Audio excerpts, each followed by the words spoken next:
السلام علیکم ورحمۃ اللہ وبرکاتہ۔ اعوذ باللہ من الشیطان الرجیم، بسم اللہ الرحمن الرحیم۔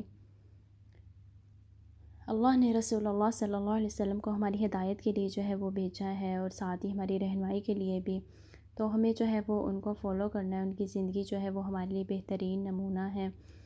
اب ہم دیکھیں گے انشاءاللہ چند مزید ہیبٹس رسول اللہ صلی اللہ علیہ وسلم کی، اور ان کو اپنی زندگی میں اپنانے کی کوشش کریں گے انشاءاللہ۔ تو ہم سٹارٹ کرتے ہیں۔ سب سے پہلے ہے کلام، یعنی بات چیت، کنورسیشن۔ کان یکثر الذکر ویقل اللغو۔ آپ صلی اللہ علیہ وسلم کثرت سے اللہ کا ذکر کرنے والے تھے، اور آپ صلی اللہ علیہ وسلم کے کلام میں لغو اور بیکار باتیں نہ ہوتی تھیں، یعنی ایسی باتیں جو کہ وداؤٹ پرپس کے ہوتی تھیں وہ رسول اللہ صلی اللہ علیہ وسلم کے کلام میں نہیں ہوتی تھیں، اور رسول اللہ صلی اللہ علیہ وسلم کی بات جو تھی وہ بامقصد ہوا کرتی تھی۔ آپ صلی اللہ علیہ وسلم کا کلام جو ہے وہ واضح ہوتا تھا، یعنی کہ کلیئر ہوتا تھا۔ اذا تکلم ثلاثا، بات کو 3 بار دہراتے، یعنی کہ جو امپورٹنٹ بات ہوتی ہے رسول اللہ صلی اللہ علیہ وسلم اس کو 3 بار کہتے، 3 بار ریپیٹ کرتے، تب کہ وہ جو ہے انسان کے دل میں جو ہے اس کی اہمیت ہو جائے، یعنی کہ اس کو ذہن نشین ہو جائے کہ بات امپورٹنٹ ہے، اس لیے 3 مرتبہ کی گئی ہے۔ سمجھانے کے لیے ٹھہر ٹھہر کر بولتے کہ سننے والا پوری طرح جو ہے وہ بات سمجھ جاتا، اور ٹھہر ٹھہر کر بولیں تو ہی بات جو ہے دل پر اثر کرتی ہے، اور اگر جلدی جلدی بولا جائے تو پھر کیا ہوتا ہے کہ اوپر سے ہی گزر جاتی ہے۔ تو رسول اللہ صلی اللہ علیہ وسلم ہمیشہ ٹھہر ٹھہر کر بولتے تھے۔ ایسی گفتگو فرماتے کہ اگر کوئی گننا چاہتا تو الفاظ جو ہے وہ گن سکتا تھا۔ زبان سے جوامع الکلم ادا ہوتے، یعنی 90 تلے الفاظ جو ہے وہ نکالتے، نہ کم اور نہ ہی زیادہ۔ آپ صلی اللہ علیہ وسلم کو بہت زیادہ سوال اور قیل وقال کہا گیا اور اس نے کہا، ہی سیڈ، شی سیڈ بالکل بھی جو ہے وہ پسند نہیں تھا۔ گفتگو میں نہ کسی کی غیبت ہوتی اور نہ ہی طعنہ زنی۔ تو غیبت کیا ہے کہ کسی کا عیب دوسرے کے سامنے بیان کرنا، کہ اگر اس کے سامنے بیان کیا جائے تو اس کو برا لگے، اور طعنہ دینا کسی بھی برائی کا، کسی کی کمی کا اس کو طعنہ دے دینا، تو یہ بھی رسول اللہ صلی اللہ علیہ وسلم کی جو ہے گفتگو میں نہیں ہوتا تھا۔ اس سے پاک ہوتی تھی نبی صلی اللہ علیہ وسلم کی گفتگو۔ اور ہمیں چیک کرنا ہے کہ کیا ہماری زندگیوں میں تو ایسا نہیں ہے کہ ہم کسی کی غیبت کر رہے ہوتے ہیں یا طعنہ دے رہے ہوتے ہیں کسی کو، اگر ہے تو اس کو نکالنے کی جو ہے وہ کوشش کرنی ہے انشاءاللہ۔ کسی کے عیب جوئی نہ کرتے، کسی کی اندرونی باتوں کی ٹوہ میں نہ رہتے، یعنی کسی کے عیب جو ہے ان کو بھی کبھی بیان نہیں کرتے تھے، اور اس کے علاوہ جو ہے اندرونی باتیں جو ہیں ان کی ٹوہ میں جو ہے وہ نہیں رہتے تھے، کہ اندر کی باتیں جو ہیں دوسروں سے گریدی جائیں، معلوم کی جائیں، اور پھر ان پر تبصرے کیے جائیں اور عیب جوئیاں کی جائیں، پھر غیبتیں کی جائیں، تو ایسا بالکل بھی نہیں ہوا کرتا تھا۔ تو وہی بات کرتے جس سے کوئی مفید نتیجہ، یعنی کہ رزلٹ جو ہے وہ نکل سکتا تھا، مگر آج ہمارے اکثریت جو ہے اس کا حال یہ ہے کہ اس سے بالکل بھی مختلف ہے، کہ اپنی تو ہمیں کوئی فکر نہیں ہوتی، زیادہ باتیں دوسروں کے گرد ہی ہماری گھومتی ہیں، دوسروں کی ذات پر زیادہ توجہ ہوتی ہے، اور دنیا بھر کے حالات اور واقعات پر تبصرے اور بحث و مباحثے جو ہے وہ زیادہ ہو گئے ہماری زندگی میں شامل۔ تو ان چیزوں سے جو ہے وہ اوائڈ کرنے کی کوشش کرنی ہے انشاءاللہ۔ پھر ہے کہ خوشی و ناراضگی، کہ رسول اللہ صلی اللہ علیہ وسلم کی خوشی کیسی ہوتی تھی اور ناراضگی جو ہے وہ کیسی ہوتی تھی۔ کان طویل الصمت وقلیل الضحک، زیادہ جو ہے وہ خاموش رہتے اور کم جو ہے وہ ہنستے۔ بہت خوش مزاج تھے، خوش ہوتے تو چہرہ مبارک جو ہے وہ چمک اٹھتا، گویا چودھویں کا جو ہے وہ چاند ہو۔ جب ناراض ہوتے تو چہرے پر ناراضگی کا جو ہے وہ اظہار ہوتا، یعنی چہرے سے ہی پتہ چل جاتا تھا کہ رسول اللہ صلی اللہ علیہ وسلم اب جو ہے وہ ناراض ہیں۔ گویا جو دل کے اندر تھا وہی باہر تھا، نہ خوشی میں کہے نہ رونے میں چیخ و پکار، بس آنکھیں جو ہے وہ اشک بار ہوتی تھیں، یعنی خوشی میں اتنے خوش نہیں ہو جاتے تھے کہ کہہ لگا لگا کے ہنسنا شروع کر دیں اس طرح سے، اور رونے میں بھی حد سے تجاوز نہیں تھے کرتے کہ اتنا روئیں کہ چیخ و پکار شروع کر دیں، بلکہ کیا ہوتا تھا کہ ہر چیز اعتدال میں تھی، لیمٹس کے اندر تھی، اور آنکھیں جو ہے بس وہ آنسو بہاتی تھیں، اس کے علاوہ کوئی ریئیکشن جو ہے وہ نہیں ہوتا تھا۔ حضرت جریر رضی اللہ عنہ کہتے ہیں کہ آپ صلی اللہ علیہ وسلم نے کبھی مجھے اپنے پاس آنے سے نہیں روکا، اور کبھی ایسا نہیں ہوا کہ میں نے آپ صلی اللہ علیہ وسلم کو دیکھا ہو اور آپ صلی اللہ علیہ وسلم مسکرائے نہ ہوں۔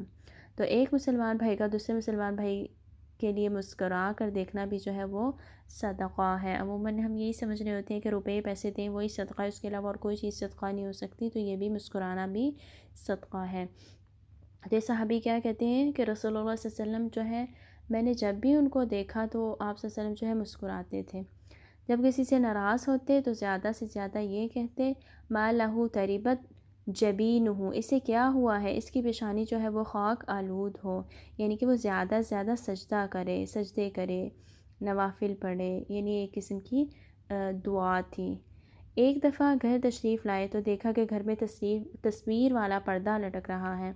آپ صلی اللہ علیہ وسلم نے ناگواری کا اظہار کیا اور حضرت عائشہ رضی اللہ عنہا سے فرمایا اس کو تبدیل کر دو۔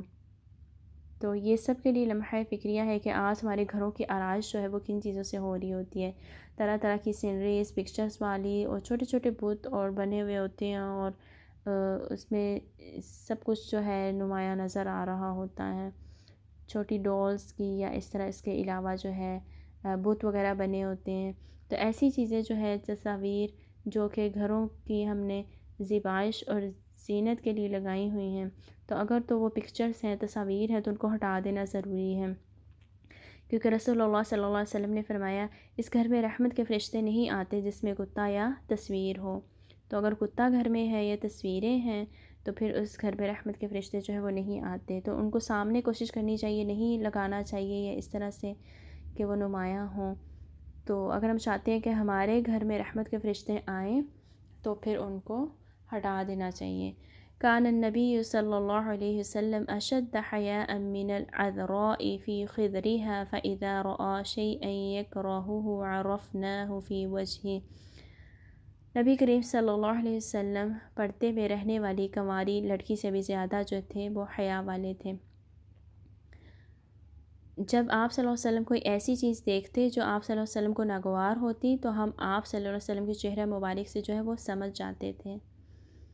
تو رسول اللہ صلی اللہ علیہ وسلم کتنی حیا کرتے تھے، ایک کنواری لڑکی جس کی ابھی شادی نہیں ہوئی وہ جتنا شرماتی ہے اس سے بھی زیادہ رسول اللہ صلی اللہ علیہ وسلم حیا کرنے والے تھے۔ حیا کا جو ہے اسلام میں کنسیپٹ، وہ حیا کے ایلیمنٹ جو ہے وہ بہت زیادہ وسیع ہے، ٹھیک ہے، اس کا کنسیپٹ بھی بہت زیادہ اسلام میں وسیع ہے، اور یہ ہر چیز میں ہوتی ہے حیا۔ اور رسول اللہ صلی اللہ علیہ وسلم نے یہ بھی فرمایا کہ جب تم میں حیا نہ رہے تو جو چیز چاہے کرو۔ تو حیا جو ہے یہ کرنا، شرمانا، اور اس طرح سے اچھے معنوں میں جو ہے یہ بالکل بھی ٹھیک ہے، لیکن غلط کاموں کے لیے حیا جو ہے وہ ہونی ضروری ہے، کیونکہ حیا جو ہے وہ ایمان کا حصہ ہے۔ اور اکثر لوگ یا اس طرح کوئی شرما رہا ہو یا اس طرح سے کچھ، تو ہم کہتے ہیں یہ دیکھو اس کو بڑی حیا آ رہی ہے، یہ تو وہ شرماتا ہے۔ تو اس کا کچھ نہ کچھ حصہ جو ہے زندگی میں انسان کے ہونا چاہیے، یہ بہت ضروری ہے اور بہتر اور اچھا ہے۔ اخلاق، آپ صلی اللہ علیہ وسلم کا اخلاق جو ہے وہ سراپا قرآن تھا۔ حضرت عائشہ رضی اللہ عنہ سے کسی نے پوچھا کہ رسول اللہ صلی اللہ علیہ وسلم جو ہے ان کا اخلاق جو ہے وہ کیا تھا، تو انہوں نے کہا کہ کیا آپ نے قرآن نہیں پڑھا؟ رسول اللہ صلی اللہ علیہ وسلم کا اخلاق جو ہے وہ تو قرآن ہے۔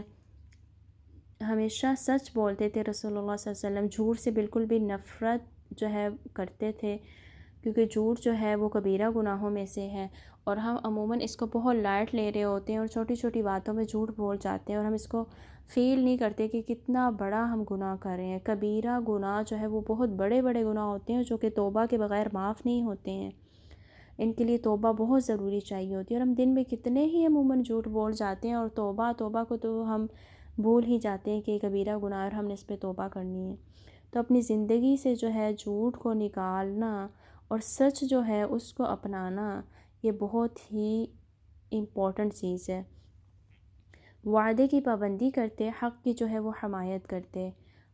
دیانتداری کا یہ عالم تھا کہ دشمن بھی صادق اور امین کہہ کر پکارتے تھے۔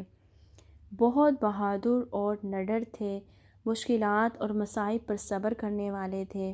باپردہ کنواری لڑکی سے زیادہ جو ہے وہ حیادار تھے، جو آپ صلی اللہ علیہ وسلم کو دیکھتا مرعوب ہو جاتا، لیکن جیسے جیسے آشنا ہو جاتا آپ صلی اللہ علیہ وسلم سے محبت کرنے لگتا۔ ہند رضی اللہ عنہ بن ابی حالہ کہتے ہیں کہ آپ صلی اللہ علیہ وسلم نرم خو تھے، سخت مزاج نہیں تھے، دنیا اور اس کی چیزیں غصہ نہ دلا سکتی تھیں۔ ہاں اگر کوئی حق کی مخالفت کرتا تو غصہ کرتے اور حق کی حمایت کرتے، لیکن ذاتی معاملے میں نہ کبھی غصہ کیا اور نہ انتقام لیا۔ تو رسول اللہ صلی اللہ علیہ وسلم نے اپنی ذات کے مقابلے میں معاملے میں کسی سے کبھی بھی کوئی بھی انتقام نہیں لیا اور نہ ہی کبھی غصہ کیا، لیکن جہاں اللہ تعالیٰ کی بات آتی اور حق کی کوئی مخالفت کرتا تو وہاں پر آپ صلی اللہ علیہ وسلم وہ حق کی حمایت کرتے۔ تورات میں ہے لیس بفظ ولا غلیظ ولا سخاب بالاسواق، کہ آپ صلی اللہ علیہ وسلم نہ سخت کلام تھے، نہ سنگ دل تھے اور نہ بازاروں میں شور کرنے والے تھے، جبکہ آج مسائل کے حل کے لیے بازاروں میں شور، ہنگامہ اور نعرہ بازی وہ عام ہے۔ اور ہم بھی سمجھتے ہیں کہ جب تک ہمارا مسئلہ حل نہیں ہوگا، جب تک ہم خوب شور نہیں مچائیں گے، خوب سنا نہیں لیں گے دوسروں کو، یا بتا نہیں دیں گے کہ ہم بہت کچھ ہیں اور بہت بڑی چیز ہیں، تو رسول اللہ صلی اللہ علیہ وسلم کے خلاف ہے یہ والا رویہ۔ ہمارے مسائل، ہماری جو چیزیں ہیں وہ نرمی کے ساتھ بھی وہ سولو ہو سکتی ہیں اور بہتر طریقے سے سولو ہو سکتی ہیں۔ تو کوشش کرنی چاہیے کہ رسول اللہ صلی اللہ علیہ وسلم کی اس سنت کو بھی وہ اپنانا چاہیے۔ نہایت بردبار اور متحمل تھے، لا يدفع السیئۃ بالسیئۃ، برائی کا بدلہ برائی سے نہیں دیتے تھے۔ اور ہم کیا سمجھتے ہیں کہ جب تک کوئی برائی نہ کر لے اور ہم بھی اس کے ساتھ برا نہ کر لیں تو ہم سمجھتے ہیں کہ بس ہمارا دوسرے کے ساتھ وہ معاملہ ٹھیک نہیں ہوا۔ جب تک ہم برائی کا بدلہ برائی سے نہ دے لیں تو ہمیں چین نہیں ملتا۔ حالانکہ رسول اللہ صلی اللہ علیہ وسلم برائی کا بدلہ وہ بلائی سے دیتے تھے۔ وَلَكِنْ يَعْفُو وَيَصْفَحُ، لیکن آپ صلی اللہ علیہ وسلم معاف فرما دیتے اور درگزر کر لیتے، اور درگزر کرنا، معاف کرنا انسان کی عزت کو وہ بڑھاتا ہے۔